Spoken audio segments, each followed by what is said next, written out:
이번 시간에는 오브젝트 디텍션을 구성하는 주요 요소들에 대해서 제가 간략하게 좀 말씀을 드리고, 그다음에 오브젝트 디텍션이 왜 어려운지에 대해서 말씀드리도록 하겠습니다. 자, 오브젝트 디텍션의 이제 주요 구성 요소를 제가 이렇게 나열을 해놨는데 사실은 너무 적죠. 이 외에도 굉장히 많은 걸 알아야 되는데, 여러분이 CNN에 대해서 일반적으로 알고 계시다고 가정을 하고, 일반적인 이미지 클래시피케이션하고 좀 다른 점들을 좀 설명을 드리기 위해서 좀 뽑아낸 거고요. 첫 번째, 이 영역 추정이라는 게 있습니다. 리전 프로포잘 요 영역. 그다음에 이 네트워크 구성이 이미지 클래시피케이션하고 조금 달라요. 조금 다른데 이제 요거 뒤에서 좀 설명을 드릴게요. 이제 피처 익스트랙터 요 부분이 피처 익스트랙터 더하기 클래시피케이션 레이어가 바로 이미지 클래시피케이션을 구성하는 이 네트워크인데, 요게 이제 백본이라고 하거든요. 백본. 피처 익스트랙터. 그다음에 어 마찬가지로 오브젝트 디텍션도 네트워크 프리딕션 이렇게 붙어요. 피처 익스트랙터인데 여기에 클래시피케이션 외에 리그레션이 붙고, 리그레션 영역이 또 붙거든요. 그리고 이 피처 익스트랙터와 네트워크 프리딕션을 연결한 이제 FPN이라는 이제 대표적으로 이거를 이제 넥이라고 하거든요. 요거를 이제 헤드라고 좀 추상적으로 표현하면은 자, 이렇게 표현될 수 있는데 이제 이런 식으로 좀 구성이 됩니다. 자, 그리고 디텍션을 구성하는 기타 요소들을 좀 많이 아셔야 돼요.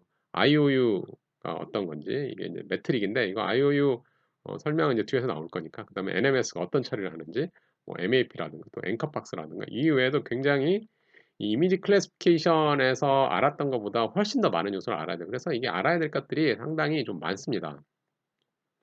자, 앞에서 말씀드린 특히 이제 영역 추정 같은 경우에는 우리가 앞에서 문제를 간략하게 오브젝트 디텍션을 생각해 본다면, 자, 바운딩 박스를 예측을 하는 부분이 있죠. 그래서 이 오브젝트가 어디에 있는지 이제 위치를 찾는 이 바운딩 이 이미지에서요. 바운딩 박스를 예측하는, 그리고 이 바운딩 박스에 있는 오브젝트가 뭐다라는 거죠. 그래서 이 바운딩 박스를 찾는 게 바로 리그레션이었고요. 바운딩 박스 리그레션.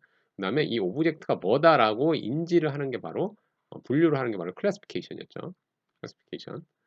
자, 그런데 영역 추정은 뭐냐? 사실 영역 추정은 여기가 아니에요. 얘가 아니고, 얘를 하려고 이렇게 우리가 그러면 문제를 이렇게 오브젝트가 있고 바운딩 박스만 그려주면 이거를 찾는 거는 딥러닝이 알아서 찾지 않느냐라는 시도를 가지고 초기에 딥러닝이 막 부딪혀 봤는데 절대 못 찾아준 거죠.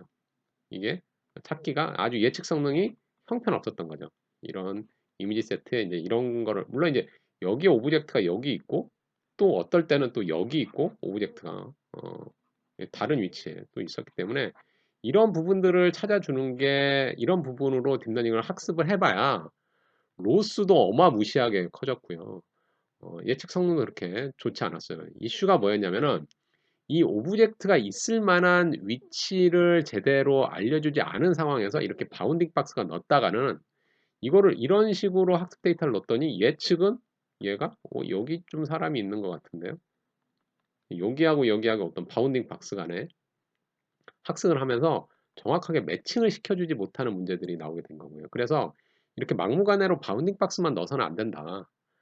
먼저 이 영역이, 이 오브젝트가 있을 만한 위치에 대해서 힌트를 줘야 된다. 라는 어떤 영역 추정 기반 방식에서 적용을 해서 이 오브젝트 디텍션이 발전해 오게 됩니다. 사실 영역 추정은 딥러닝 이전부터 오브젝트 디텍션에서 사용되는 거예요. 이 영역이 오브젝트에 있을 만한 위치를 먼저 디텍트를 해서 그 부분들에 대해서 해당 오브젝트가 무엇인지 바운딩 박스나 그 다음에 클래시피케이션 하는 거는 이게 사실 딥러닝 이전부터 있었던 방식입니다.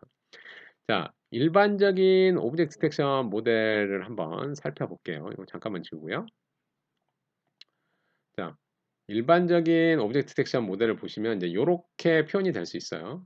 우리 잠깐 앞에서 말씀드린 요게 이제 이미지 클래시피케이션으로 얘기하면 이제 피처 익스트랙터죠. 피처 익스트랙터. 그래서 이제 레스넷과 같은 이런 피처 익스트랙터 백본이 된다고 사람으로 표현을 한 거예요. 사람으로. 이게 척추고요. 척추 그림을 이렇게 딱 그리려고 했는데, 자, 요게 척추고요. 착착착 이게 척추고 뼈가 이제 이렇게 이어지면 척추죠. 여기 이제 목이고 넥이고요. 그 다음에 이제 헤드인데 보통은 백본하고 헤드밖에 없었어요. 처음에는 오브젝트 모델을. 그러다가 이 FPN이라는 모델이 나오게 되면서 이 FPN을 넥으로 채용을 하게 됩니다. 그래서 이 오브젝트 디텍터가 문제가 이 작은 오브젝트를 디텍트하는 게 늘 문제거든요. 이 작은 오브젝트들을 디텍트 해야 되는데 이랬을 때 이 작은 오브젝트들에 대한 어떤 정보를 좀 더 체계화해서 분류를 시켜주는 게 바로 이제 넥 영역에서 이거를 여기 보시면 이제 확장되면서 이 작은 오브젝트들이 이렇게 나오거든요. 요거 이제 나중에 피처 피라미드 네트워크 할 거니까 그때 다시 말씀드릴게요. 자, 그래서 이제 여기 헤드 부분에 보면은 여기서 클래시피케이션을 하게 되는 거예요. 여기서 분류를 하게 되는 거고요. 여기서 리그레션을 바운딩 박스 여기 리그레션은 좌표만 찾아내는 거죠. 그래서 우리가 그냥 빅박스 리그레션 이렇게 구성이 되어 있습니다. 일반적으로 이렇게 오브젝트 디텍션 모델이 그려볼 수 있고요. 그리고 이제 오브젝트 디텍션이 이미지 클래시피케이션보다 어렵습니다. 이유가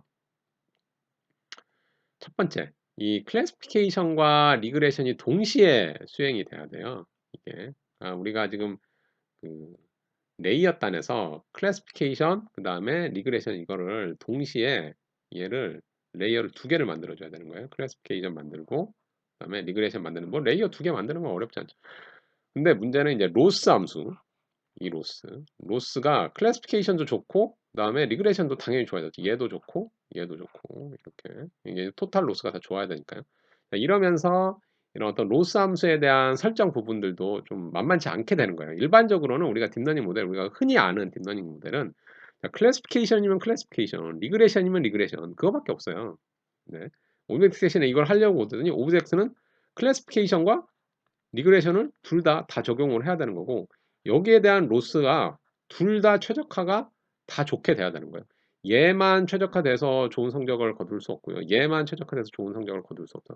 얘 두 개가 다 좋은 성적을 거둬야 되기 때문에 이 로스 함수식이 일반적인 이미지 클래시피케이션보다 좀 더 복잡하게 될 수밖에 없죠. 그 다음에 가장 어려운 문제점 중에 하나가 뭐냐면 이 이미지 안에 보시면 이 다양한 크기와 여러 가지 유형의 오브젝트들이 섞여 있는 거예요. 여기 보시면 이건 이제 바운딩 박스로 얘기를 하니까 우리가 이제 사각형이라고 얘기를 하는 건데 이 자동차 같은 경우에는 사실 굉장히 어떻게 보면은 직사각형 형태로 가로가 굉장히 긴 형태로 되어 있고요. 이 사람 같은 경우에는 얘가 이 세로가 또 긴 형태에 있어요. 상대적으로 또 작죠. 그리고 여기에 보시면 이 작은 오브젝트들이 있어요. 여기는 상대적으로 좀 큰 오브젝트거든요. 그림에 나와 있는 예시는. 하지만 실제로 우리가 봤을 때는 좀 더 작은 오브젝트들 같은 경우에도 여러 가지 크기로 이게 섞여 있기 때문에 일반적으로 딥러닝에서 오브젝트 디텍션 적용을 할 때는 이렇게 피처 익스트랙트를 통과를 해서 피처 맵이 만들어지거든요. 얘가 피처 맵이 이 만들어지는 피처 맵에 대해서 우리가 디텍트를 수행을 하게 되는데 이 디텍트를 수행할 시 피처 맵은 사실 원본 이미지 사이즈보다 훨씬 작거든요. 이 원본 이미지보다 작기 때문에 이런 이 다양한 크기와 유형의 오브젝트가 섞여 있을 때 이들을 잘 디텍트하는 게 사실은 말하는 것만큼 쉽지 않습니다. 자, 그리고 또 하나 이게 디텍트만 잘한다고 되는 게 아니라 디텍트 시간도 중요해요. 특히 이 실시간 영상 기반 우리가 오브젝트 디텍션의 응용 애플리케이션으로 뭐 CCTV라든가 아니면 실시간적으로 빠르게 비디오에서 디텍트를 한다거나 이런 애플리케이션 자율주행차 같은 거는 거의 뭐 실시간성은 정말 정말 빨라야겠죠. 그런데 그러면 이게 이런 좀 약간 알고리즘 딜레마에 빠지는 거예요.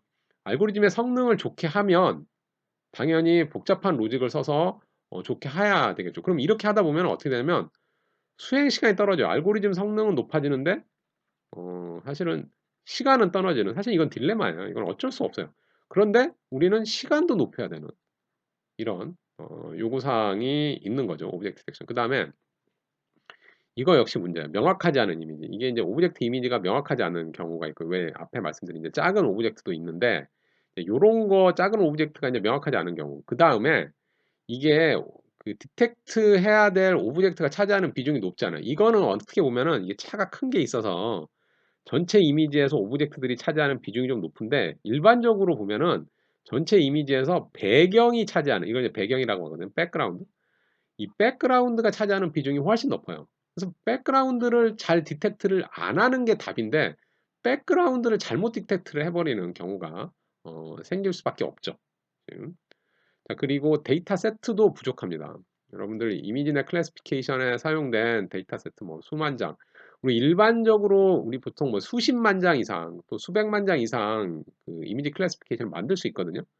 근데 이 오브젝트 디텍션, 인스턴트 세그멘테이션 같은 데이터 세트는 훈련 가능한 데이터 세트가 그렇게 여유가 있지 않아요. 왜냐하면 이 애노테이션을 만들어야 되기 때문이죠. 여기다가 우리가 바운딩 박스를 쳐줘 가지고 이 오브젝트들을 해 줘야 돼요.